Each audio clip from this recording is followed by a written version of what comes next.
entre autres aussi en termes de traçabilité. C'est typiquement du bœuf aux hormones, des accélérateurs de croissance. Donc c'est tout ça qu'on veut pas. On dit aujourd'hui, nous en France, les agriculteurs, on est prêts à faire mieux. On a fait énormément de transitions dans nos exploitations. Mais là, on a l'impression d'être bradés.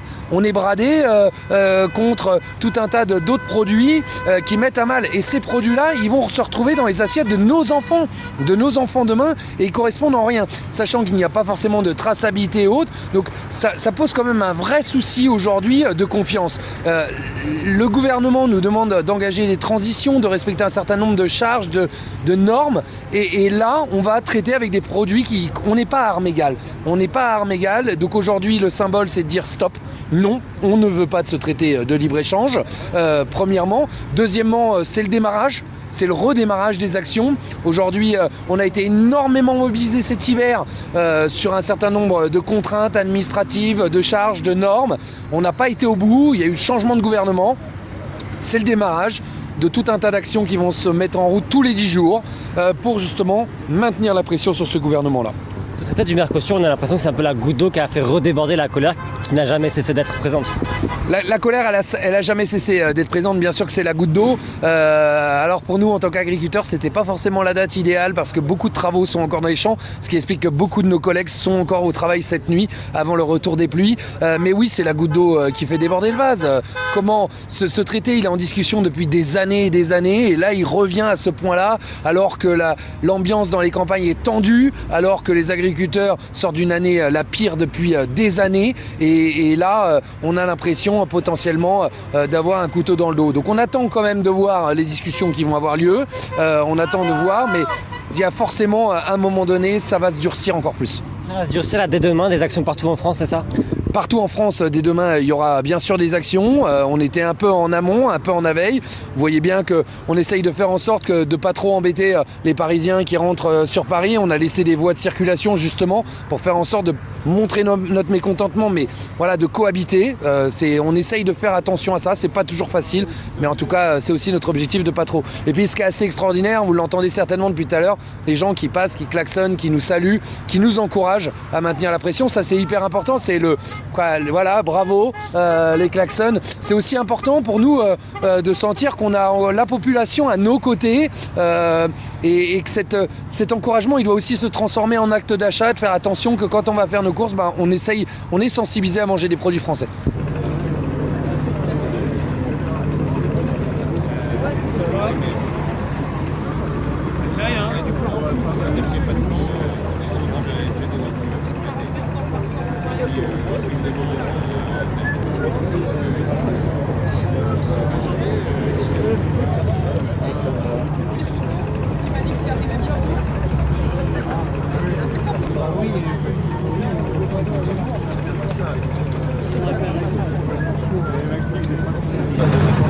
Les betteraves, j'en sais rien, j'ai pas confiance en lui, j'ai plus confiance en lui en fait.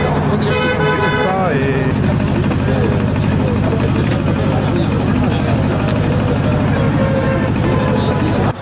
Bienvenue à Vélizy. Très bon choix. Bonjour. Les jeunes. Où est-ce qu'il est le patron alors ? Ah bah il est là. Salut. Bonsoir Madame la Présidente. Ça va Simon ? Valérie, merci d'être là. Mais écoute, c'était normal. Voilà. En plus, vous avez choisi Vélizy, donc comment On est un peu que je chez sois toi. pas là ? On est un peu Ah bah chez là, toi. vous êtes complètement chez moi. Mais... Voilà.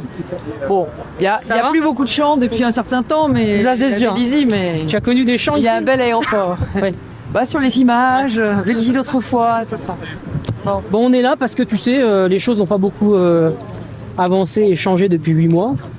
Donc on est venu, on a l'impression, on pourrait ressortir le magnéto et on a l'impression de redire la même chose que ce qu'on disait il y a 8 mois.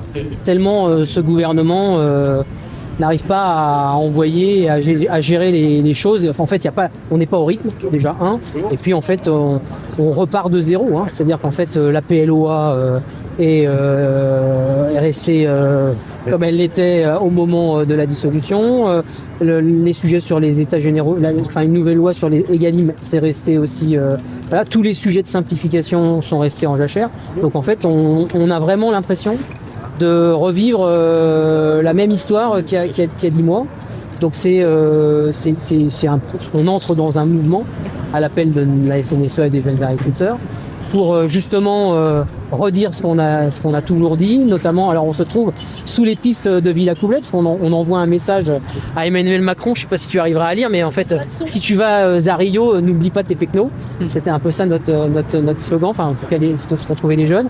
Non, enfin, plus sérieusement, l'idée c'est de redire qu'à travers cette négociation qui se réouvre autour du Mercosur, ça vient finalement contredire tout ce qu'on a pu porter en termes de message il y a 10 mois.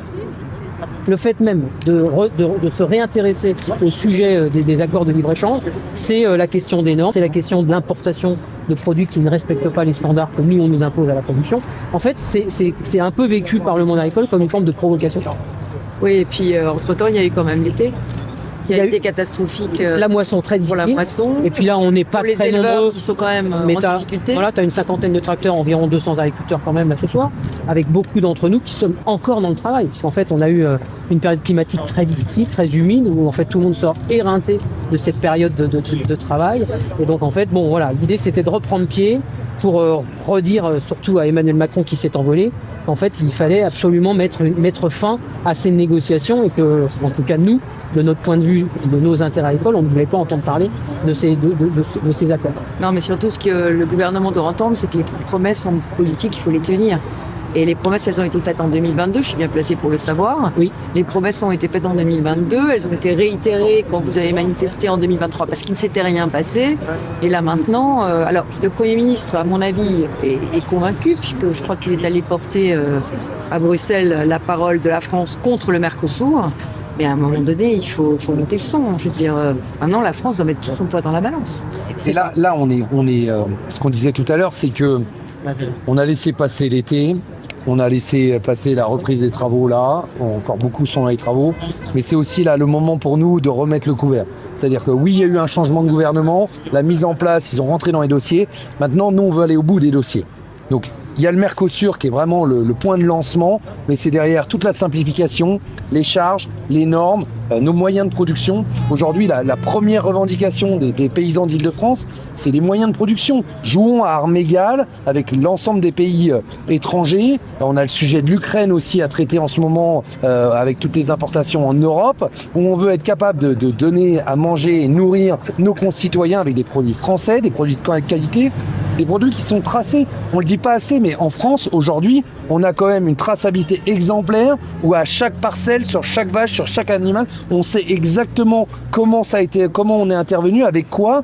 Donc, on comprend pas. Et puis, moi, je pense, au travers du traité de libre-échange, c'est qu'est-ce qu'on va donner à manger à nos enfants demain. Enfin, on est tous quasiment parents ici.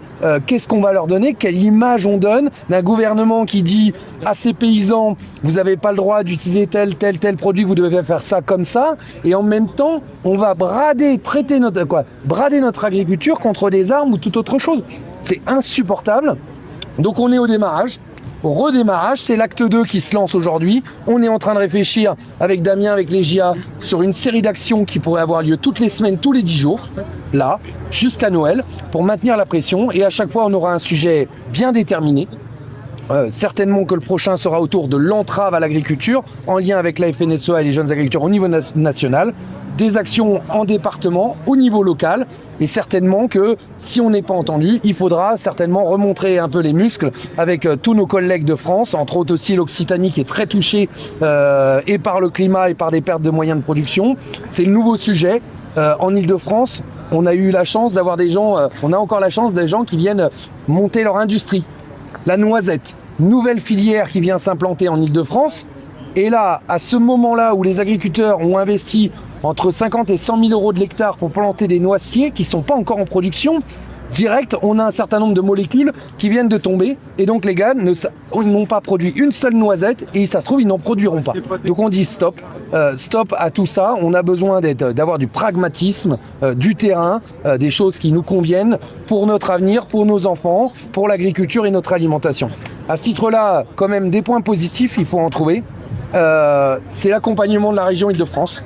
Non, mais c'est le symbole que tu es là ce soir avec nous est important pour nos agriculteurs partout, de se sentir soutenus dans le combat, dans la modernisation de nos exploitations, dans les investissements. C'est aussi côté. Et puis, de ne pas faire que parler. C'est aussi d'agir. On l'a vu, cette enveloppe de 5,5 millions d'euros qui vient en soutien des agriculteurs de notre région, que ce soit dans les grandes cultures, dans l'élevage, dans l'apiculture. Voilà, c'est important aussi. C'est remis à l'échelle de chaque exploitation. C'est une petite somme. Mais au-delà de la somme, c'est le soutien moral aux agriculteurs qui est le plus important. Donc un grand merci pour ça. Samuel, mais je pense quand même que le gouvernement a promis. Alors, vous avez vous avez un Premier ministre qui connaît quand même par cœur l'agriculture et qui connaît par cœur Bruxelles. Donc, il ne peut pas y avoir un meilleur moment pour faire entendre votre voix et pour faire avancer vos dossiers. Moi, je le sais, je connais Michel Barnier, je connais son parcours, je connais son engagement. Je suis sûr qu'il est complètement à votre écoute. Ancien ministre de l'Agriculture, ancien ministre des Affaires européennes, ancien commissaire européen. Très connaisseur des sujets. Maintenant, le problème, moi, je crois, le gouvernement a dit qu'il allait simplifier les normes. Mais moi, je pense qu'il faut dire chiche. À un moment donné, nous, on est prêts, les régions, un certain nombre, à aller dans le sens de la décentralisation, de la simplification des normes. On veut le faire. Donc moi, je pense qu'à un moment donné, j'avais parlé d'un comité de la hache sur la bureaucratie, mais pourquoi est-ce qu'on ne prendrait pas l'agriculture comme premier symbole on s'attaque à la bureaucratie, en disant que on arrête la surréglementation, on arrête la surtransposition. Que Trump allait le faire. Oui, mais ça m'énerve que ce soit Trump. Tu vois, c'est pas du tout c'est pas ma cam, c'est pas mon karma. De la vidéo TikTok de cet après-midi du président de la République dans son avion. Il nous parle de la biodiversité, rien que la biodiversité, qui va discuter avec le président chilien, avec le président d'Argentine, du Brésil. Très bien. Aujourd'hui, la région a mis de l'argent sur la table pour faire un pacte sur la haie. L'État a mis aussi de l'argent sur un pacte sur de la haie. Les agriculteurs ont tous envie de pouvoir planter des haies, de réinstaurer de la biodiversité. Mais aujourd'hui, quel agriculteur va être capable de replanter des haies qui est soumis à 17 directives et règlements européens nationaux sur les bassins, sur les zones vulnérables, sur lesquelles il ne sait pas à quel moment il a le droit de tailler sa haie, comment l'implanter, quelle espèce il a le droit de mettre. C'est suicidaire. Donc derrière, on s'en sert en disant les agriculteurs, ils vont pas de l'avant. Mais les agriculteurs, ils ont envie d'aller de l'avant sur la haie et du tigre, quoi. Et en plus, on est accompagné. Ce sujet-là, il était déjà le même. Il disait déjà à Mantes, en Seine-et-Marne, etc., qui avait déjà 17 réglementations. Donc les choses n'évoluent pas. Donc il y a une forme d'exaspération, d'impatience. Moi, je crois qu'on n'y arrivera pas avec le Parlement, parce qu'en fait, il n'y a plus de majorité au Parlement. Donc je pense que l'une des solutions, ça peut être de dire on décentralise et on donne un pouvoir réglementaire aux régions, éventuellement. Les régions qui veulent. Je pense que les régions sont quand même très proches de leurs agriculteurs. Elles sont vraiment en prise avec le réel. Je pense que nous, on pourrait. On laisserait pas faire une réglementation idiote.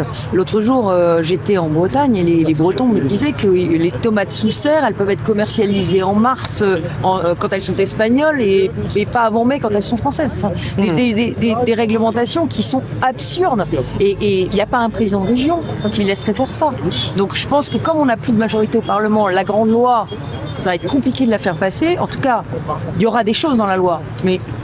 Et vous avez raison de vous battre pour qu'il y ait des choses dans la loi. Mais ça rentrera pas à ce niveau de détail, tu vois. Et le problème, c'est qu'il faudrait qu'on arrête toutes ces surtranspositions. Mais on a déjà des leviers sur les décrets.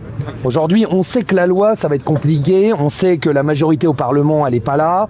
Que les débats sont très compliqués. Mais nous, aujourd'hui, sur de la simplification, on demande... Il y a des choses qui peuvent être faites très rapidement dans les décrets sur la simplification, sur les contrôles. Et vous avez pu rencontrer Annie Jeanne? Oui, elle est venue dans l'Essonne. Elle est venue dans l'Essonne sur les contrôles. Mais en fait, elle découvre les sujets agricoles. Elle est pleine de bonne volonté, certes, mais en fait, les sujets agricoles sont extrêmement denses, extrêmement nombreux. Technique. Donc il y a un